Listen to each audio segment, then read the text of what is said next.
Talking big stone like I'm Nilly. Don't go back and forth, cause that's split it. You can get pissed on like I'm Kelly. My bitch stick like Keisha Billy. If I give you this dick, don't split, don't tell it. Niggas stealing my strip like where's my credit? Don't need no script on me. Yo, welcome back to ChumChat, gang. We back with the crew. It's me, Tanner Tessman, with Johan Gomez, Jetson Burns, ChumChat. We got another episode for y'all. We're going to be talking about our stories at FC Dallas. And, yeah, that's pretty much it. If y'all haven't checked out last episode, make sure you do that. And chum.chat on Instagram, drop some likes. Subscribe, like the video. Let's get started. So we want to hear about Judd's story first because I think it's the best one. So let's hear it, Judd. Hey, that means a lot. I was lying. If you didn't know, I'm Jetson Burns. I didn't start my career. Follow him on Instagram. Follow me on Instagram, Road to 1K. Road to 1K. Yeah, I actually didn't start at FC Dallas. My career started at this club called Texans in the area. I ended up moving to a club called Andromeda. I was scouted from Andromeda by some FC Dallas coaches, and I was invited to come trial for the FC Dallas Academy team. And I got there, and they're like, yeah, we have a spot for you as a practice player. And so what that means is I'd practice with the academy team. And, dude, I don't like these reactions in the Southwest. I could practice with the academy team, but I wouldn't be allowed to play games with them. And I'd also have my premier team that I played with and train with them twice a week. So, that's how the first year of my experience in the FC Dallas Academy went, was just trying to, break ranks and make it into the starting lineup, which didn't happen my first year. I was playing with the Classic League team. Shout out Nipper. Those are the boys. I love those boys. Had some good times together. I was grinding every week trying to make that academy roster, and the opportunity came. And I played. And one thing that I think everyone can take from any story like mine is, once you're given an opportunity, you better take it, because you never know when it's going to come again. You never know who's watching. Have to. And I was given that opportunity and took it and ran with it. And then 15 year, I captained the Dallas Cup, the first FC Dallas team to ever win the Dallas Cup. And then 16 year, I played with Luchi Gonzalez. I was a cornerback. U19 year, I was the captain with my boy Tanner. And Johan were the armband too sometimes with Chewy. And, got career out of high school to go to Clemson. And I'm here now. Trying to do the same thing I did at FC Dallas. So that's my story. Yo, well done, Judd. Walk us through kind of like, a lot of people that are watching this, I get DMs.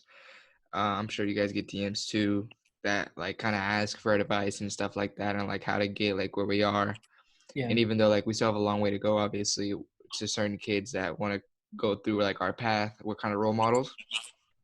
So say for someone like, obviously me and Tanner were a little bit different, but someone like you who's like definitely struggled since the beginning and it's kind of like come from the struggle, like what would your advice be to like someone in your position right now, like say like a 12-year-old that was in your position? My advice to them is, really have a goal in mind and stick to it, and have an end goal, like an end vision for yourself as a player, and know what's best for yourself as a player. So me, I knew the academy was the next step.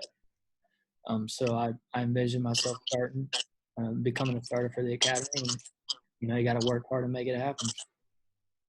Work hard, dude. Because I wasn't the most skillful player whenever I came in. You're still not the most skillful player, to be fair, eh? You never will be the most skillful player. You can work on skill. You can teach skill. You cannot teach heart. That's facts. Yeah, I work hard, and that's why I pride myself in. That's the kind of player I am. So, kind of find out who you are, and don't give up, man. Keep working. If you really love it, you're going to keep working. And that's the thing. I mean, sometimes the harder it is to get to a point, like the greater it is once you get there. You know what I mean? I feel that. What would you tell yourself, like, if like yourself a year ago? What would you tell yourself? A year ago, I was 17, dude. I was living. I was playing. Yeah, what was the advice you would give yourself just a year ago? Even when I was playing? Yeah. Keep doing the same thing. You know what I'd tell him? Yeah, Don't go to what would you tell me? No, Yeah. I would tell him don't go to Clemson. Maybe I would, but I'd say stretch your damn hamstrings, son, so you can play in the final and we won't lose. True. Yeah, definitely, dude. Honestly, I wish you told me that. My parents tried telling me that, and I was too stubborn to freaking listen to them. All right. Anyway, Tanner, your story now. Stretch. Make sure you stretch, boys. Yeah, so I started out in Alabama, 205 Birmingham, repping it. Played for Busa pretty much my whole life in Alabama. When I was 14, I came on trial. I went on trial at other clubs like Philadelphia Union, Atlanta United, but I came on trial pretty much the beginning of summer, 16, 15, and I came to Dallas and I tried out for a week with Lucci and his team, and I ended up making the team, and I decided that week that I was going to move to Dallas, and then I moved to Dallas in August. When I was 14, I left my family in Alabama, so that was a tough decision, sacrifice, but it was a risk that I had to take, and I wasn't going to let that chance to go, the opportunity to go, and I couldn't imagine if I would have stayed in Alabama, or if my parents wouldn't have let me go, then I don't know where I'd be right now. So I'm just thankful for them and for believing in me and stuff. But so then I came to Dallas when I was 14, started playing with the pre-academy, got called up to the 16s a little bit with Lucci, scored my first goal at 16, and then next year I was a starter with the 16s, later became the 17s, and then I was playing up with the 19s a little bit, and then moved up to the 19s, and then captained the team to the final last year. And then I played North Texas, third division pro, I guess, USL League One, and I had a pretty good season there. I had ups and downs, but I think overall it was a good experience to get pro minutes. And then I've been called to the national team now since I've been to Dallas, and it's just been a great experience at Dallas. But to be honest, Tan, hey, throw it back to when you said you played up with the 19s a little bit, 17 years. That's kind of like when our friendship took off a little bit. We got room together in Guadalajara. Hey, we low-key snapped. Yeah. We snapped off. We popped off. Jed wasn't there. Yeah. Anyways, no, but that's pretty much my whole career right now.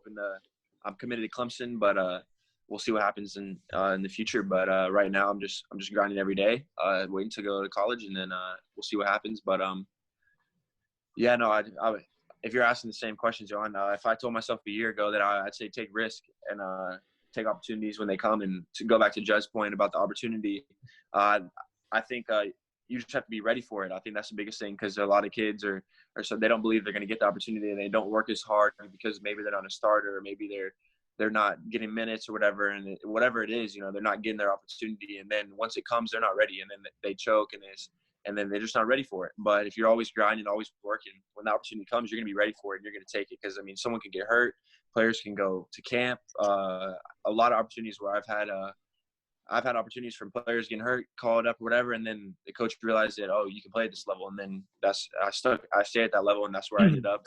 I just kept grinding and taking my opportunities. So now I'm gonna pass my boy Johan. Probably we know what that means. What does that mean? No, we'll see. We'll see in a couple of days. Hopefully, we see. Anyway, your hair like that, dude. Cut your hair. That was a good story. Way better than Judson's. Anyway, for sure. They're two different stories. Happier ending. No, I'm playing. Judson's gonna create his own happy ending. Hey, that happy ending. You said happier is coming. Nah, but for real, yeah, like I said, we all have kind of different stories. Mine started, I played with Solar until I was about 12. Then I went to tryouts with FC Dallas, open tryouts. I made it. But like kind of all of us, you look at FC Dallas and you look at guys like, you look at guys like Thomas, you look at guys like Brian. Shout out to those guys for listening. You look at guys like Jesus. You look at guys like Pepe, who like ever since they were, I don't know, 13, 14, they were always kind of like the stars, if that makes sense. They were like the prodigies. Mm-hmm. You look at guys like us, we were never really like boosted like that. I mean, I got to play up 1 year, but that's about it. But we had to grind everything out. We had to grind everything out. We got to where we are. Sorry, and obviously we're still creating our own paths. But I was just like a normal player, year in, year out, just kind of like a normal, just impactful player, but nothing too special. And then shout out Chewy, Coach Chewy Vera. I think he all kind of believed in us and changed us for the better. But yeah, actually, U17 year, I moved into my own apartment with my brother.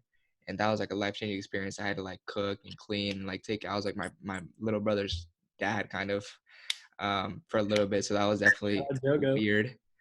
Shout out Jogo. But yeah, it was definitely a weird experience. But I think 17 year and 19 year kind of under Lucci and under Chewy, I kind of took like a new leadership role and definitely kind of became my own player. So although I'm not there anymore, I do credit FC Dallas with giving me some opportunities, although it didn't work out. But who knows? In the end, maybe I might like finish my career there or something. So I would like that. But who knows?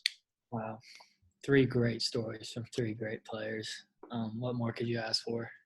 I think that's the Oh, biggest thing and is advice I'd give myself a year ago, I'd probably just say, I don't know. I think everything turned out pretty well, but I'd just say keep fighting for what you believe in, because you never know. Like I never thought I'd end up in Portugal, so life can change like that. True. Yeah, that's another thing. I think just our stories, when you look at it at all, there's all moments where we really had to mature, like Judd not making the team, and then finally like keep grinding and driving all those hours, and then becoming a man through it, and really taking a leadership role, even though he wasn't even a starter, and me moving away, having to mature real quick, and then you living with your brother having to mature. I think those are key important parts that really, I guess, launched our careers really, because without those moments, I don't think we'd be where we're at. Just the grind, the journey, that's what you got to fall in love with. And I think we all love that more than the end goal, but we're all going to get to that goal. You know what I'm saying? That's what we're trying to do. That's what we're trying to do. But yeah, I mean, that's basically all we had for you guys today. We just want to jam pack it full of good content. If you're a young footballer listening to this and you're kind of like, wondering how you can take the next step, our DMs are always open. You can DM us at chum.chat. You can DM at Judson_Burns, at the Johan Gomez, especially that one, at FrantanJam5. Judson's gonna edit it and plug those in. They're gonna appear, boom, right there on the screen.